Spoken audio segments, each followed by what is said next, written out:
Final statement ये निकल के आया कि सामूगढ़ के युद्ध में औरंगजेब की जीत होती है और दारा की हार हुई। अच्छा, अब ध्यान से सुनना, बहुत इंपॉर्टेंट चीज बोल रहा हूँ।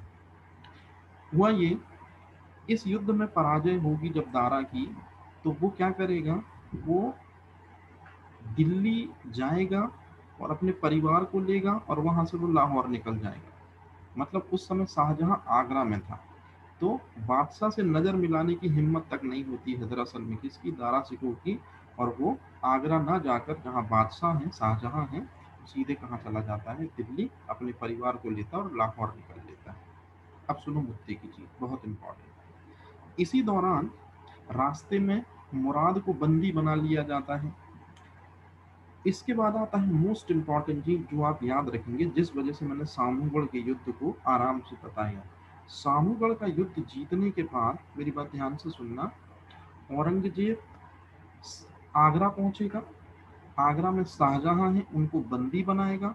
और बंदी इसलिए बनाएगा क्योंकि ये है उस सवाल का जवाब, जो बाप होता है वो सभी बेटों के लिए बराबर होता है।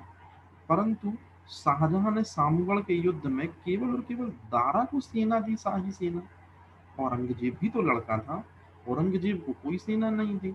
इस चीज की खुन्नस खाए बैठा है औरंगजेब। तो इसलिए औरंगजेब ने क्या किया, अपने पिता को बंदी बना के रख दिया। कब से बंदी बनाया, तो याद रखना इसी युद्ध के बाद से, मतलब सामूगढ़ के युद्ध के बाद से। आप सामूगढ़ का युद्ध देखेंगे सन 1658 में, तो ये सामूगढ़ के युद्ध से वो बंदी बनेंगे।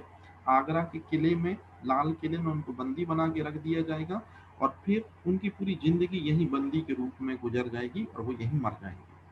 तो अच्छे से देख लो, लगभग लगभग 8 दूनी 16, है ना, लगभग लगभग 8 साल तक जो है वो बंदी रहेंगे और फिर यहीं उनकी डेथ हो जाएगी। यदि कभी आपसे पूछा जाए कि बाप को बंदी बनाने का क्या लॉजिक था, तो शाहजहां ने अपनी शाही सेना दारा को दी थी सामूगढ़ युद्ध में, औरंगजेब को नहीं दी थी, इस वजह से।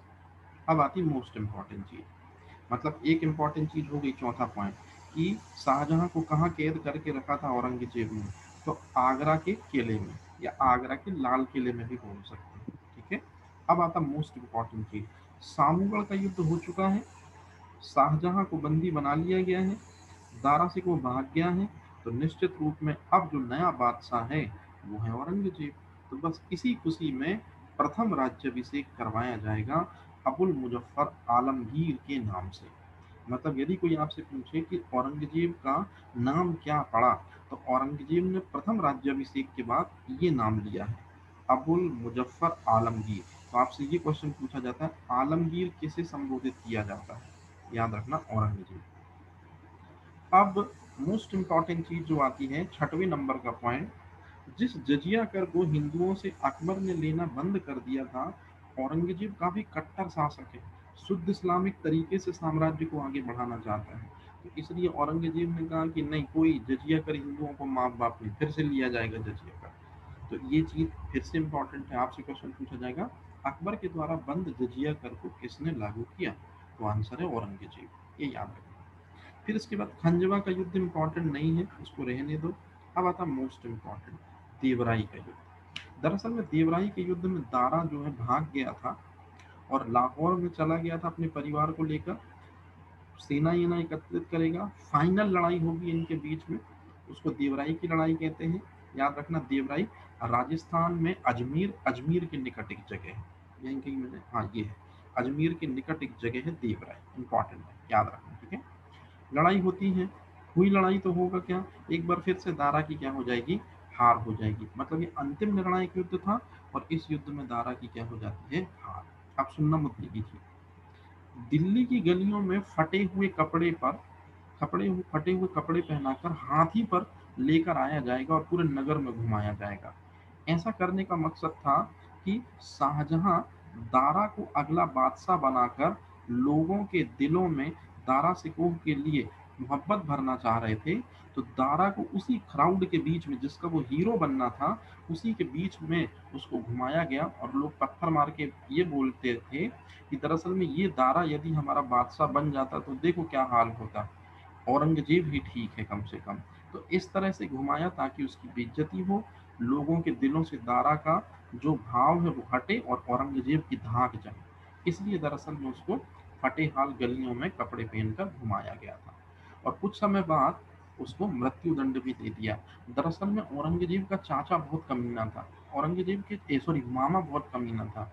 औरंगजेब के मामा ने कहा कि यदि दारा को किसी भी कारण से तुमने छोड़ दिया तो फिर से वो बगावत के स्वरूप बुलंद कर सकता है, तो इसलिए सांप को या सांप के फन को कुचल दिया जाए, वही बहुत बेहतर होगा। तो इसलिए आप सुकून से आगे शासन कर पाएंगे, अदरवाइज आप इसी में उलझे रहेंगे। तो अपने मामा की सलाह पर दरअसल में दारा सिकोह को क्या दे दिया जाता है, मृत्यु दंड दे देता है आलमगीर, मतलब कौन, नाम है औरंगजेब। इसके बाद आता है एक बहुत महत्वपूर्ण चीज, ध्यान से सुनना। एक बात मेरे को जरा जल्दी से आप ये बता दो, औरंगजेब का बाप कौन है? शाहजहां। शाहजहां के साथ औरंगजेब ने अच्छा सुलूक किया था कि बुरा सुलूक किया?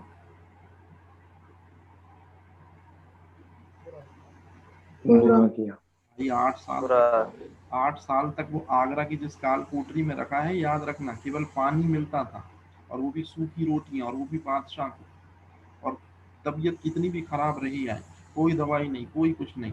और कभी भी अगर वो बोलते कि मुझे हज जाना है या कहीं जाना है, तो बोलते आपने बाप लायक काम किया ही नहीं कि मैं आपको हज भेजूं, आप तो एक गैर जैसे हो, याद रखना। तो कहने का मतलब, यदि औरंगजेब ने अपने बाप के साथ गलत किया है, तो फिर उसका पुत्र सुलेमान उसके साथ कैसे अच्छा करता? ये बात हमेशा याद रखना, ये लाइफ की परम सच्चाई है। आप यदि अपने फादर के साथ अच्छा करोगे तो निश्चित रूप में आपकी औलाद भी आपके साथ अच्छा करेगी। ऐसा हम शुरू से सुनते और देखते चले आ रहे हैं। तो यहाँ पर भी वही कहानी लागू होती है कि मुगल शहजादा, दरअसल में दारा का एक पुत्र है, याद रखना, सुलेमान। तो दारा के पुत्र सुलेमान को भी ये सोचा गया कि कहीं ये आगे चल के बगावत ना कर दे, तो भैया इसने भी श्रीनगर के गढ़वाल में शरण ले रखी थी।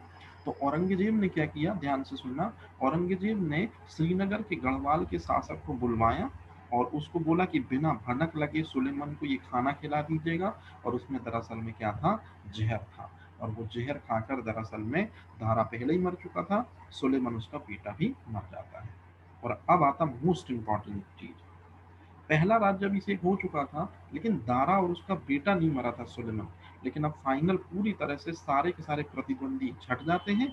तो फाइनल में औरंगजेब अब अपना फाइनल राज्याभिषेक कराता है।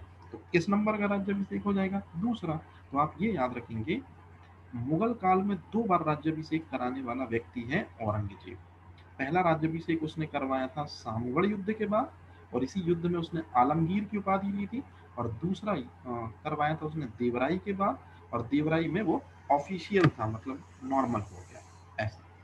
अब इसके बाद अपन पढ़ते हैं, 1658 से आगरा के किले में बंद है शाहजहां। तो 8 साल और जिएंगे, और फिर फाइनल में उनकी यहाँ क्या हो जाएगी, डेथ हो जाएगी। अब मेरी बात ध्यान से सुनना, बहुत इंपॉर्टेंट है। मैंने पढ़ाया था शाहजहां की 3 बेटियां थी, उसमें जो सबसे बड़ी बेटी थी जिसका नाम है जहां आरा बेगम, ये अपने बाप की देख रेख करती थी। केवल औरंगजेब ने इनको जाने की अनुमति दी थी, और वो भी इनकी तलाशी पहले बहुत बार हुआ करती थी।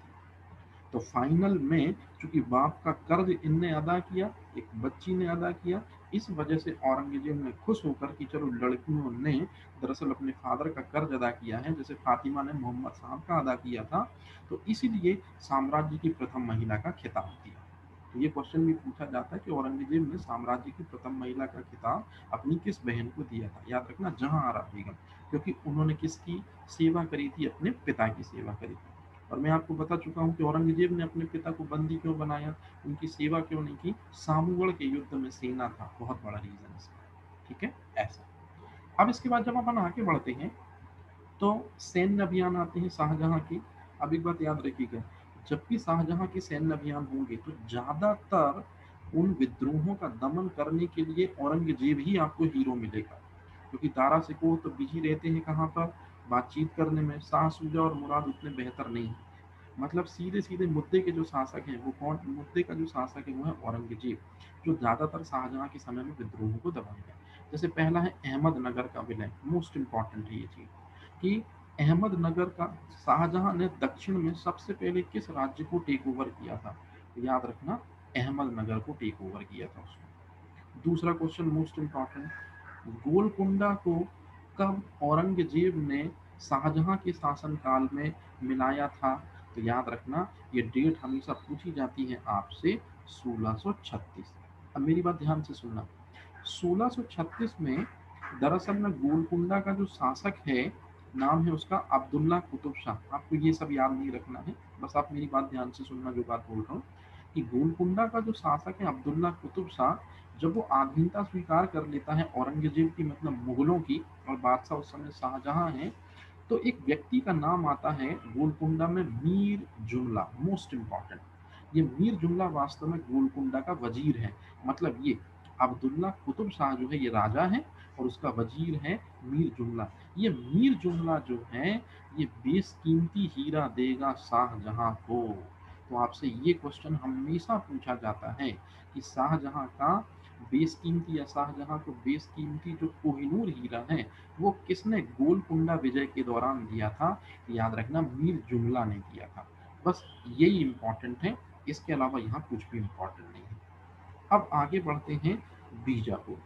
तो बीजापुर का अगला जो शासक है वो है मोहम्मद आदिल शाह। ये वो व्यक्ति है जिसको 1636 में औरंगजेब पराजित कर देता है, और इस तरह से गोलकुंडा और बीजापुर दोनों के दोनों मुगल आधिपत्य में आ जाते हैं। तो बस आपको ये सन याद रखना है, 1636 में गोलकुंडा और 1636 में ही बीजापुर। ये इंपॉर्टेंट है। अब इसके बाद पुर्तगालियों के विद्रोहों का दमन, इसमें कोई इंपॉर्टेंट चीज नहीं है, इसको आप गोली मारो। एक ये क्वेश्चन बहुत पूछा जाता है, भारत में सबसे पुराना चर्च, लेकिन मैं इसकी एक इंपॉर्टेंट चीज बता दूं, आपने वर्तमान का जो चेन्नई शहर सुना है, उसकी स्थापना जिस व्यक्ति ने की थी उसका नाम है फ्रांसिस डे। बहुत इंपॉर्टेंट है ये व्यक्ति। और फ्रांसिस डे जो व्यक्ति है, इसी ने चेन्नई की स्थापना की थी, और इसी ने दरअसल में उस समय चेन्नई तमिलनाडु में एक सेंट फोर्ट जॉर्ज ये किला बनवाया था, और यही किला दरअसल में आगे चल के चर्च बन जाएगा। तो यदि कोई आपसे पूछे कि सेंट फोर्ट जॉर्ज चर्च या सबसे पुराना चर्च कहाँ पर है, तो आंसर है तमिलनाडु, चेन्नई शहर। और किसने बनवाया था? जिसने चेन्नई शहर को स्टेब्लिश करने में मदद की, फ्रांसीसी व्यक्ति है ना, एक पुर्तगाली व्यक्ति है जिसका नाम है फ्रांसिस डे। ये इंपॉर्टेंट चीज है, ये याद रखना, ये वर्ड बहुत इंपॉर्टेंट है। आपसे क्वेश्चन पूछा जाएगा चेन्नई शहर किसने बसाया? फ्रांसिस डे ने। और सेंट फोर्ट जॉर्ज ये चर्च है, शुरू में ये किला था, बाद में चर्च में तब्दील हो गया। किसने बनाया था? तो फ्रांसिस डे ने बनाया था। इसके बाद ये कांधार विजय से कुछ भी इंपॉर्टेंट क्वेश्चन नहीं बनता, इसको आप छोड़ दो। अब आता है 7वें नंबर का पॉइंट, जो मैं आपको पहले ही बता चुका हूँ। 7वें नंबर का पॉइंट ये कहता है कि दरअसल में सिखों के जो 5वें गुरु हैं, जरा आप में से कोई मेरे को बताओ कि सिखों के 5वें गुरु को फांसी दी गई थी, और किसने दी है? जहांगीर ने। कौन सी, किस केस में दी है? दरअसल में क्या किया था ऐसा? औरंगजेब का था। अरे भाई मुद्दे की चीज बोलो ना, बहरावल या जालंधर के युद्ध में। दरअसल में ये है पॉइंट, औरंगजेब में कहाँ पहुंच गए तुम? ध्यान रखना, ये बहरावल और जालंधर के युद्ध में जो खुसरो बड़ा बेटा था जहांगीर का, उसने दरअसल औरंगजेब के साथ मिलकर उसने अर्जुन देव जी के साथ मिलकर लड़ाई लड़ी थी, और जहांगीर ने दरअसल में इस युद्ध में दोनों को हरा दिया, और अर्जुन देव जी को राजद्रोह ठहराकर 2 लाख रुपए मांगे युद्ध का हार जाना। कहने का मतलब है जहांगीर और अर्जुन देव जी में क्या संबंध है, आप समझ गए कि फांसी दे रहा है। वहीं जो सिखों के 6वें गुरु हैं, बहुत इंपॉर्टेंट है नाम इनका, इनका नाम है गोविंद हरगोविंद सिंह। तो हरगोविंद सिंह जी जो हैं, इन्होंने एक संप्रदाय बनाया, सैनिक संप्रदाय है, मतलब एक मिलिट्री, एक आर्मी बनाई, और इन्होंने दरअसल में क्या किया है, मुगलों से संघर्ष जारी रखा। तो ये क्वेश्चन सिंपल सा पूछा जाता है कि शाहजहां के समय पे किस सिख गुरु से संघर्ष हुआ था? तो आंसर है 6वें गुरु, क्योंकि 5वें गुरु कहाँ पर है? आंसर है जहांगीर के समय पे। अब इसके बाद जो अगला क्वेश्चन है, शाहजहां की धार्मिक और राजपूत नीति, ये मेंस का क्वेश्चन है, इसमें प्री का कोई भी क्वेश्चन नहीं पूछा जाता। तो इसलिए आप इसको ना परेशान हो, इसमें कोई भी खासी चीज नहीं पूछी जाती। ये मीन्स का था, ये मीन्स की सीट है इसलिए मैंने लिख दिया। लेकिन एक चीज जल्दी से मैं आपको बता दूं, एक प्रथा है जिसका नाम है सिजदा और पैबोस। कोई बताएगा ये प्रथा किसने लागू करी थी जल्दी से? बलबन। तो बलबन के द्वारा लागू की गई सिजदा और पैबोस प्रथा, अब याद रखना, ये फारस से ग्रहण की गई थी। और दरअसल में ये फारस से ग्रहण की गई ये प्रथा गैर इस्लामिक थी, मतलब इस्लाम में इस बात का उल्लेख नहीं था। याद रखना, ये सिजदा और पैबोस इस्लाम के कल्चर में नहीं थी, ये गैर इस्लामिक प्रथाएं। तो सिजदा और पैबोस को बलबन ने जो लागू किया था, अच्छे से देखो किसने समाप्त किया, नाम है उसका शाहजहां। और इसके स्थान पर चार तस्लीम प्रथा की शुरुआत की, मतलब बादशाह सलामत के आगे झुककर आपको 4 बार सल्यूट पेश करना है। तो ये मोस्ट इंपॉर्टेंट क्वेश्चन है प्री के लहजे से, कि सिजदा या पैबोस प्रथा को बंद करके 4 तस्लीम प्रथा की शुरुआत किसने करी, तो वो आपसे बन जाएगा। इसके अलावा इस पेज में कोई भी प्री का क्वेश्चन नहीं है, तो इसको आप बिल्कुल भी ना पढ़ें, इसको छोड़ दें। अब आता है वो चीज जो सबसे इम्पोर्टेंट है और जो चीज आपको याद रखना है। जल्दी से बताओ, जहांगीर के समय में कौन कौन से चित्रकार थे, फटाफट जल्दी से। जहांगीर का समय चित्रकला का स्वर्णिम युग है। कौन कौन से चित्रकार थे जहांगीर के समय पे? उस्ताद मंसूर, पक्षियों का ख्याति प्राप्त चित्रकार मंसूर।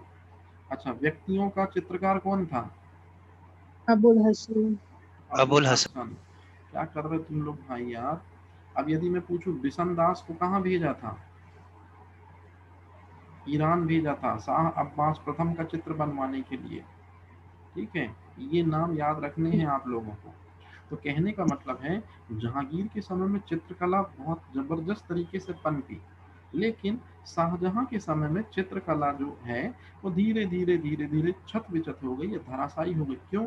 क्योंकि शाहजहां का दिमाग चित्रकला में नहीं, स्थापत्य कला में था। और शाहजहां के युग को स्थापत्य कला का स्वर्णिम युग कहते हैं, मतलब हमारे काम का कुछ नहीं है। अब आता है 2-3 क्वेश्चन प्री के। पाद शाहनामा, ये क्यों क्वेश्चन पूछा जाता है कि पाद शाहनामा किताब किसने लिखी? तो सबसे पहले तो आप एक चीज अपने दिमाग में डालो, एक व्यक्ति का नाम है उस्ताद अहमद लाहौरी। इंपॉर्टेंट है, ये आपको ताजमहल में भी मिलेगा, याद रखना ये व्यक्ति। तो एक इतिहासकार है, ध्यान से समझना, उस्ताद उसका नाम है अब्दुल हमीद लाहौरी। और ये अब्दुल हमीद लाहौरी ने ही दरअसल में शाहजहां के जीवन पर बेस एक किताब लिखी थी, पादशाहनामा। इम्पॉर्टेंट है। अब जब भी शाहजहां का जिक्र होता है तो इस पंडित का नाम जरूर आता है। तो भैया ऐसा क्या कर दिया इस पंडित ने? इम्पॉर्टेंट है ये बुक। पंडित का नाम है जगन्नाथ पंडित। इन्होंने एक किताब लिखी जिसका नाम है गंगा लहरी। और इस गंगा लहरी में शाहजहां के जीवन का वर्णन तो है।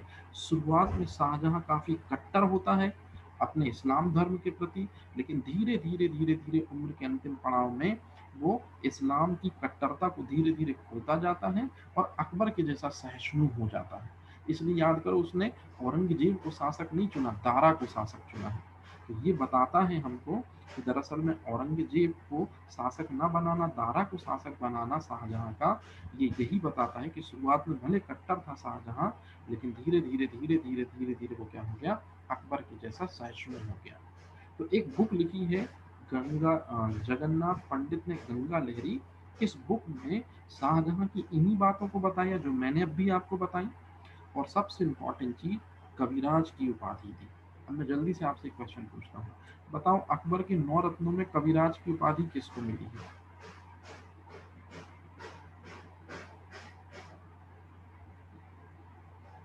कविराज की उपाधि किसको मिली है भैया?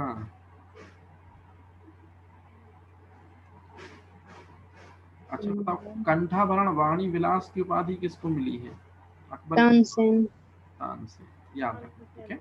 अच्छा, अब उसके बाद में ये सेनापति और ये कोई मतलब का नहीं, इसको रहने दो, कभी नहीं पूछा जाता है।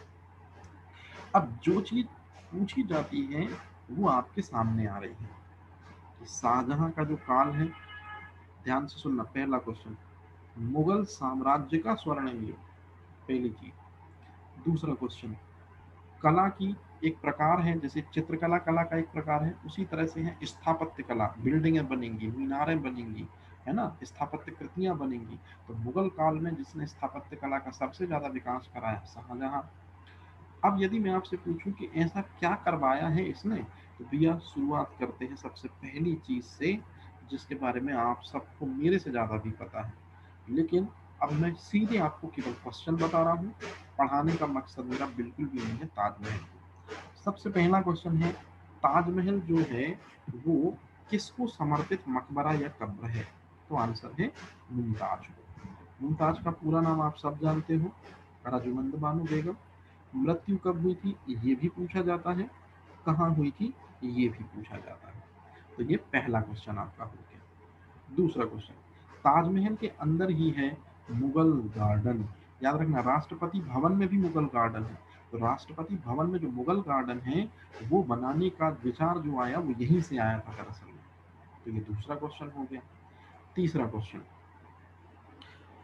ताजमहल जो है वो किस नदी के किनारे है? हालांकि इस सवाल का जवाब सब लोग दे देते हैं, लेकिन कई बार जब चार नदियों के नाम दे, जैसे नर्मदा दे, यमुना दे, है ना, गंगा दे, तो फिर दिमाग नहीं काम करता है, तो कई बार लोग गलत कर देते हैं। याद रखना, यमुना के तट।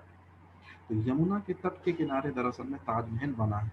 अब मोस्ट इंपॉर्टेंट नाम पूछा जाता है, ताजमहल है क्या, मंदिर है कि मस्जिद है, क्या है? तो मैं आपको पहले ही बता चुका हूँ, ताजमहल क्या है, कब्र है। लेकिन आजकल ये क्वेश्चन पूछा जाता है, ताजमहल को वर्तमान में किस नाम से जाना जाता है? या अगर मैं आपसे पूछूं कि रोजा ए मुनव्वरा क्या है, मंदिर है, मस्जिद है, कब्र है, या इनमें से कोई नहीं? तो याद रखना, ये ताजमहल का ही दरअसल में नाम है। अब ताजमहल जो है वो देखो 1631 में मर गई है कौन? अपन ने अभी पढ़ा, अर्जुमंद बानो बेगम, मुमताज बेगम। मुमताज। तो काम कब से शुरू होगा ताजमहल बनाने का? 1 साल बाद, मतलब 32 से। और 20 साल लग जाएंगे, तो जरा जोड़ो, 20 साल लग जाएंगे तो कितना हो जाएगा? 1652। 20 साल लग बावन। जाएंगे तो 52। और फाइनल में पूरा का पूरा सेटअप, और फाइनल में पूरा का पूरा सेटअप करते हुए 1 साल और। याद रखना, बन के कंप्लीट हो गया, लेकिन फिर उसकी फिनिशिंग वगैरह कुछ कमी रह गई हो, सारी की सारी चीजें, और इसमें 1 साल लग जाता है। तो कहने का मतलब है, ताजमहल का निर्माण कब से शुरू हुआ ये भी क्वेश्चन है।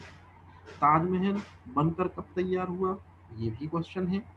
ताजमहल कैसा बनना चाहिए, क्योंकि यमुना नदी के किनारे बनेगा, मिट्टी क्या होगी, काफी नमी वाली होगी। तो निश्चित रूप में अगर नींव बनाओगे तो नींव धंस सकती है। तो क्या करना चाहिए? तो याद रखना, चंदन की लकड़ी मंगाएंगे। चंदन की लकड़ी की खासियत है कि वो जितना ज्यादा पानी उस पर डाला जाए उतना ज्यादा पानी सूखती है और कठोर होती जाती है। ये बना रहा है, ये इसने बनाई डिजाइन, जिसके कारण दरअसल में ताजमहल बनकर तैयार हुआ। तो यदि आपसे कभी पूछा जाए कि ताजमहल के मकबरे की डिजाइन किसने बनाई, सारी चीजें कि चतुर्भुज होना चाहिए, किसी भी एंगल से आप ताजमहल को देखो आपको वर्गाकार दिखेगा, इधर से देखो, इधर से देखो, इधर से देखो, तो सब के सब जो योजना बनाई थी वो क्या बनाई थी? ईसा खां पर्सिया ने। मतलब ये कौन हो गया भैया ईसा खां पर्सिया? नक्शा बनाने वाला व्यक्ति। ये चीज आप याद रखना। लेकिन नक्शा बन के जब तैयार हो जाता है, तो फिर आपने देखा होगा मिस्त्री होता है, वो दरअसल में ड्रॉ करता है आपके घर को। तो ताजमहल को जिस मेन मिस्त्री ने बनाया उसका नाम है अहमद लाहौरी। तो याद रखना, ये अहमद लाहौरी वो व्यक्ति है जो ताजमहल का मुख्य स्थापत्यकार है। ईसा का पर्सिया योजनाकार है। योजनाकार का मतलब है नक्शा बनाने वाला, और स्थापत्यकार का मतलब है असल में उसको अपने हाथों से निर्मित करने वाला। तो ये दो क्वेश्चन हो गए आपके, कि ताजमहल का योजनाकार कौन है और ताजमहल का स्थापत्यकार कौन है। अब एक स्टेटमेंट आता है, ताजमहल के निर्माण के लिए 20,000 लोगों ने 20 साल तक अनवरत काम किया। तो भैया ये उसका कथन है जो हकीकत में मेन स्थापत्यकार है, मतलब उस्ताद अहमद लाहौरी। तो उस्ताद अहमद लाहौरी वो व्यक्ति हैं जिन्होंने ये बताया कि ताजमहल 20 साल में बनकर तैयार हो पाया है। ये स्टेटमेंट पूछा जाता है आपको, तो ये आप ध्यान रखें। अब यदि मैं आपसे पूछूं, सबसे पहली वो कौन सी इमारत है जिसमें पित्रोदुरा शैली यूज हुई है? जरा जल्दी से आप में से कोई भी बताओ, पित्रोदुरा शैली सबसे पहले किसमें यूज हुई? नूरजहां के पिताजी एतमद्दौला। याद रखना, एतमाद उद्दौला, जिनको हम कहते हैं मिर्जा ग्यास बेग, ये नूरजहां के पिता हैं। उन्हीं के मकबरे में दरअसल में पित्रादुरा शैली पहली बार यूज हुई थी। मैंने बताया था संगमरमर से बना मकबरा और उसमें फूलों की लड़ियां वगैरह। ताजमहल में भी वही शैली यूज हुई है जिसे कहते हैं पित्रादुरा शैली। तो ये थोड़ा सा आप याद रखना। बस इतने क्वेश्चन पूछे जाते हैं ताजमहल से। अब इसके बाद आते हैं अगला क्वेश्चन। ये ख्वाजा मोइनुद्दीन चिश्ती, इसको रहने देना, इतना इंपॉर्टेंट नहीं है। अब देखो बहुत इंपॉर्टेंट है। शाहजहां ने दिल्ली में भी दिल्ली में भी एक लाल किला है और आगरे में भी एक लाल किला है। तो दिल्ली के लाल किले में भी और आगरे के लाल किले में भी शाहजहां ने कुछ बनवाया है। अब वो क्या बनवाया है, बहुत आराम से, बहुत इत्मीनान से आप समझ लो, फिर अपन उसके बारे में अच्छे से क्लियर करते जाइए। सबसे पहले आप एक वर्ड से रूबरू हो जाओ, दीवानी आम, और एक वर्ड है दीवान खास। ये दो वर्ड हैं बहुत इंपॉर्टेंट। तो दरअसल में दीवाने आम वो जगह होती है जहां पर, मान लीजिए ये देखिए, ये बादशाह हो गया, मान लीजिए शाहजहां हो गया, जिस जगह पर वो बैठे हैं, मतलब ये मंच हो गया, तो जिस मंच पर ये बैठे हैं और उसी मंच को दरअसल में बोला जाता है दीवान खास, मतलब मंच हो गया दीवान खास। और इसी मंच पर रखा हुआ है मयूर सिंहासन। तो ये आप समझ जाओ पहले कि वो मंच, जैसे आप लोगों की शादी अगर होगी तो वो जो मंच होगा उसे कहा जाएगा दीवान खास, और जिस पे आप बैठोगे वो आपका होगा मयूर सिंहासन। और जो पूरा का पूरा क्राउड आपको देख रहा होगा, मतलब पूरा का पूरा एरिया जो होगा, इसे बोला जाएगा दीवाने आम। मतलब दीवाने आम में जनता जनार्दन होती है, ये इस तरह से। तो ये चीज आपको ध्यान से समझना है। मतलब दरअसल में एक बहुत बड़ा हॉल है, ऐसा समझ सकते, जहां पर बादशाह बैठा है दीवाने खास में मयूर सिंहासन के ऊपर, और सारी की सारी क्राउड उसको, उसकी बातचीतों को सुनने के लिए, या पूरा राज दरबार जो है वो कहलाता है दीवाने आम। तो पहले मेरी बात ध्यान से सुनना। सबसे पहले दीवाने आम आगरा में बनाया गया था। अब याद करो आगरा में बनाया गया था, क्यों? शाहजहां के समय पर राजधानी क्या थी भैया जी? आगरा थी, तो आगरा में बनाया गया था। परंतु शाहजहां ने राजधानी परिवर्तित की थी, अपन ने पढ़ा था। तो फिर वही दीवाने आम का सेटअप जो है, ये कहाँ ले जाया गया होगा? दिल्ली में भी ले जाया गया होगा। और दिल्ली में कहाँ पर? दिल्ली के लाल किले में।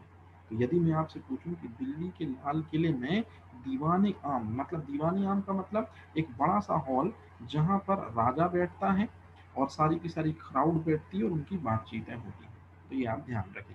तो किसने बनवाया दीवान आम? दिल्ली के लाल किले में। आंसर है व्यक्ति का शाहजहां। अच्छा। अच्छा, दिल्ली के लाल किले में ही मैंने आपको बताया था कि जिस जगह पर बादशाह बैठेगा, शाहजहां बैठेगा, उस जगह को क्या बोलते हैं? दीवाने खास। और उसी दीवाने खास में एक सिंहासन बनाया गया, और उस सिंहासन की खासियत ये थी कि उसके दोनों तरफ इस तरह से डिजाइन की गई कि जैसे जीवंत मयूर हों। तो इसलिए इसको बोला गया तख्त ताउस उर्दू में, और हिंदी में बोला गया मयूर सिंहासन। तो आपसे क्वेश्चन पूछा जाता है, मयूर सिंहासन जो है उसका निर्माण किसने कराया? और आपने पट्ट से आंसर लगाया शाहजहां, तो आप हो गए गलत। दरअसल में मयूर सिंहासन जो है उसको जिस व्यक्ति ने बनाया है उसका नाम है बेबादल खां। ये बात आप याद रखना। लेकिन यदि मैं आपसे पूछूं दीवाने आम किसने बनाया दिल्ली के लाल किले में? शाहजहां। दीवाने खास भी किसने बनाया? शाहजहां। लेकिन यदि मैं पूछूं मयूर सिंहासन किसने बनाया है, तब आपको कहना है बेबादल खां ने मयूर सिंहासन का निर्माण किया है। अब यदि मैं आपसे पूछूं कि मयूर सिंहासन जो है उसको कहाँ पर रखा जाता था? दीवाने आम में। लेकिन दीवाने आम में वो पर्टिकुलर जगह, तो वो दीवाने खास था। अब एक क्वेश्चन पूछा जाता है एकदम सिंपल सा, इस दुनिया पे स्वर्ग यदि कहीं है तो वो यही है। ये सेंटेंस जो है अमीर खुसरो ने कहा था मयूर सिंहासन को देखते हुए।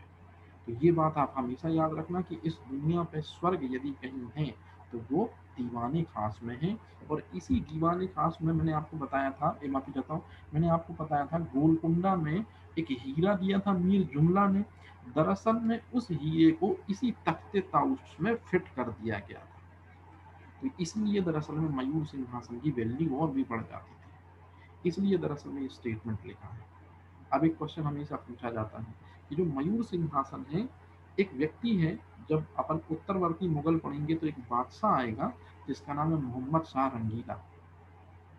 मोहम्मद शाह रंगीला के समय में एक व्यक्ति अटैक करने आएगा फारस से, जो लूटपाट करने के इरादे से आता है, जिसका नाम है नादिर शाह। और नादिर शाह वो व्यक्ति है जो मोहम्मद शाह रंगीला के समय पे, जब वो मयूर सिंहासन पे बैठता है, तो उसने वो कोहिनूर हीरा निकाल के अपने सर पे पगड़ी को छुपा लिया, क्योंकि उसको पता चल गया नादिर शाह आने वाला है। तो नादिर शाह ने बड़ी चतुराई से की।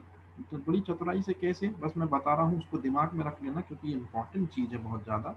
नादिर शाह जो एक लुटेरा था फारस का, उसने मोहम्मद शाह रंगीला को गले लगाते हुए कहा कि इस्लाम में तुम भी मेरे भाई हो और मैं भी तुम्हारा भाई हूँ, तो मेरा जो है वो तुम्हारा है और तुम्हारा जो है मेरा है। तो क्यों ना अपन एक काम करें कि मैं तुमसे अपनी पगड़ी बदल लूँ और तुम मुझसे अपनी पगड़ी बदल लो।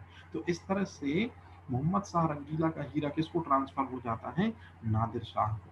तो आपसे क्वेश्चन हमेशा पूछा जाता है कि मयूर सिंहासन और कोहिनूर हीरा ले गया है लूट कर नादिर शाह, उस समय मुगल शासक कौन है?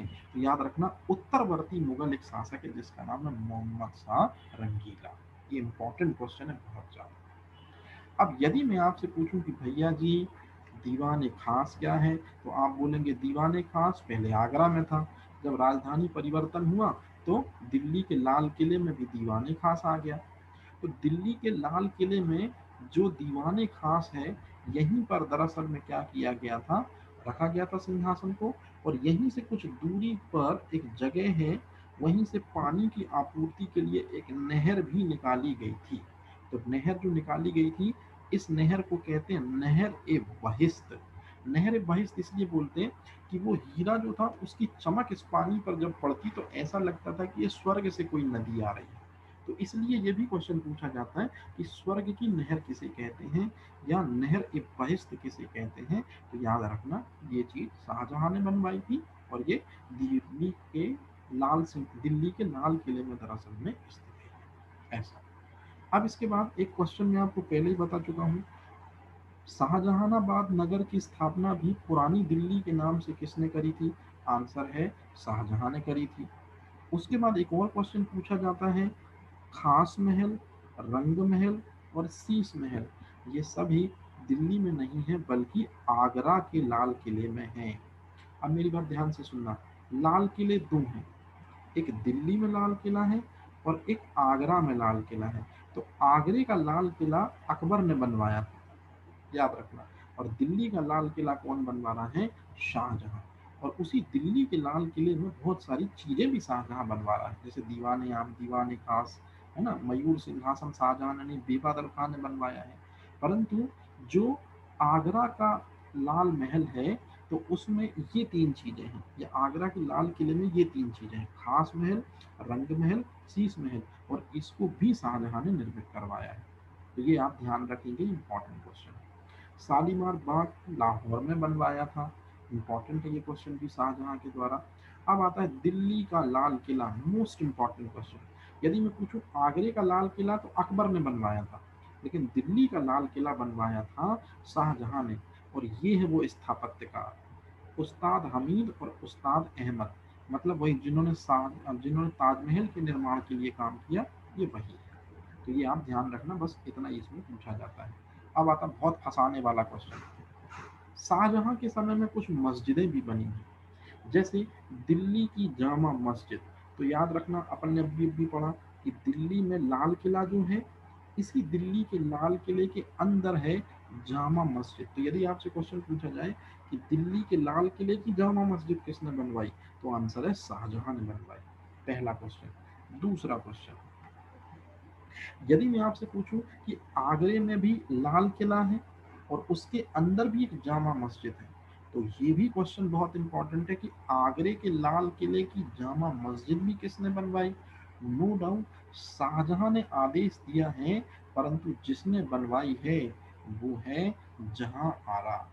ये वही जहां आरा है जिसने अंतिम समय में शाहजहां की क्या की थी, सेवा की थी। तो आप ये चीज याद रखना कि दिल्ली में भी लाल किला है और उसके अंदर भी जामा मस्जिद है।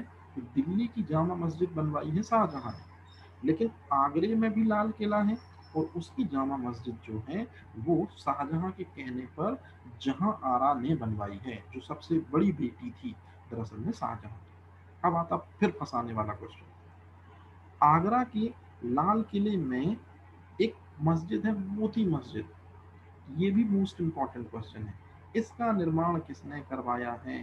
तो याद रखना, इसका निर्माण शाहजहां ने ही करवाया है अपनी बेगम की याद में। तो ये भी क्वेश्चन बहुत खतरनाक है कि आगरा की मोती मस्जिद। लेकिन यदि मैं आपसे पूछूं कि दिल्ली के लाल किले में जो मोती मस्जिद है वो किसने बनवाई, मोस्ट इंपॉर्टेंट क्वेश्चन, औरंगजेब। ये क्वेश्चन सबसे ज्यादा पूछा जाता है। मतलब पहला, दूसरा, तीसरा, चौथा, पांचवा और ये छठवां, सबसे ज्यादा क्वेश्चन ये पूछा जाता है कि दिल्ली के लाल किले में मोती मस्जिद किसने बनवाई, औरंगजेब ने। लेकिन यदि मैं पूछूं आगरा में मोती मस्जिद किसने बनवाई है, शाहजहां ने। किसको समर्पित है, आपको पता ही चल गया। अब जो फंसते हैं आप, तो इनमें फंसते हैं 1 और 2 में।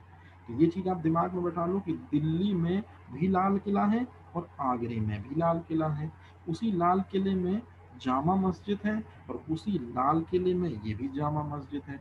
लेकिन अब जामा मस्जिद हो गई अलग अलग, एक हो गई दिल्ली की जामा मस्जिद, एक हो गई आगरे की जामा मस्जिद। तो कंफ्यूज मत होना, ये भारी कंफ्यूजिंग क्वेश्चन है।